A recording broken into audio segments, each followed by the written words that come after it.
Hi guys, thanks for tuning into this Diagnostic World video.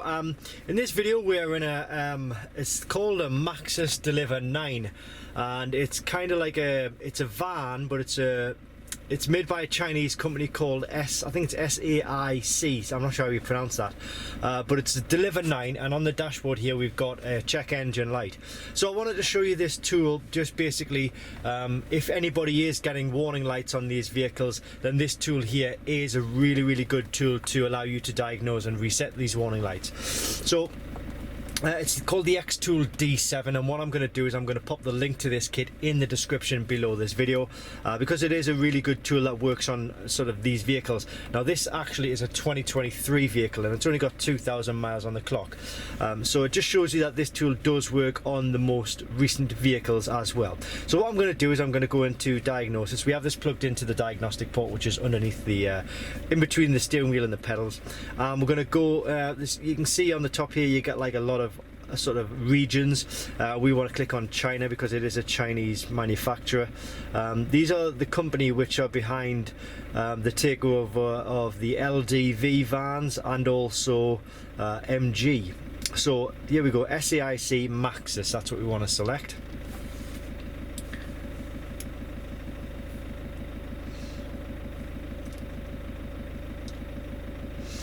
Just takes a second or two to connect to the vehicle. You can either automatically detect the vehicle or you can select it yourself. So I'm going to go manual selection, just so you got an idea of like the type of vehicles that it will cover.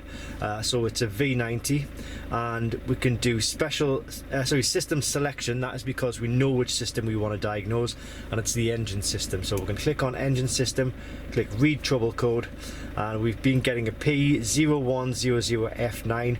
The electrical wiring of the airflow meter HFM is too high, so we've just literally unplugged it and plugged it back in.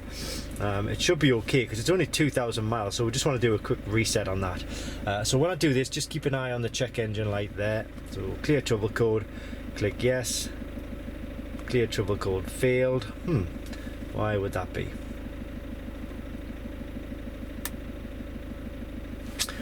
I wonder if it's because we need the ignition. Oops. Ah, right there, it's gone off there. I think it's probably because we needed to actually have the engine off with the ignition on, if that makes sense. So we'll go back into it. We'll just go system selection, engine system, read trouble code.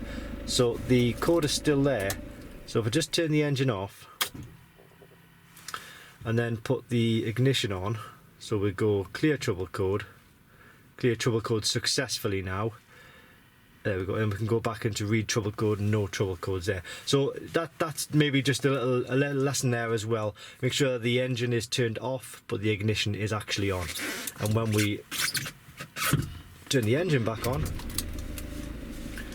we'll see that the codes have completely gone. But not only the engine, but it gives you access to other systems like ABS, airbag system, and a wide range of other systems that you would probably need to diagnose within this vehicle. So I would say the engine system, the ABS and the airbags are the main systems, and then you've got other systems as well.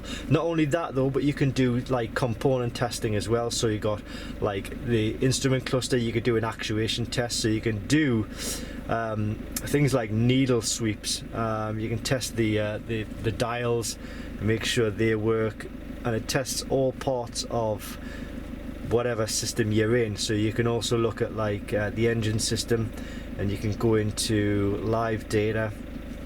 You can see it's going to give us 651 different parameters of live data. It's just scrolling through that. I never realized it would give us that many actually, but it just shows how quite advanced this tool is. So we'll just let that run up to 651. It's nearly there, and here's an example of the types of live data that you'll get. So it's too much for me to sort of cover in this video, but you can see it's all there. You can view it in like graphing form, so you can go custom select, you can click on there's a graphing option somewhere which will allow you to look at the information in graphing as well. So that's just a really quick rundown of the tool. But we've reset the warning light with the X-Tool D7, and I will pop the link to this kit in the description below this video. Thanks for watching, and I hope this helps.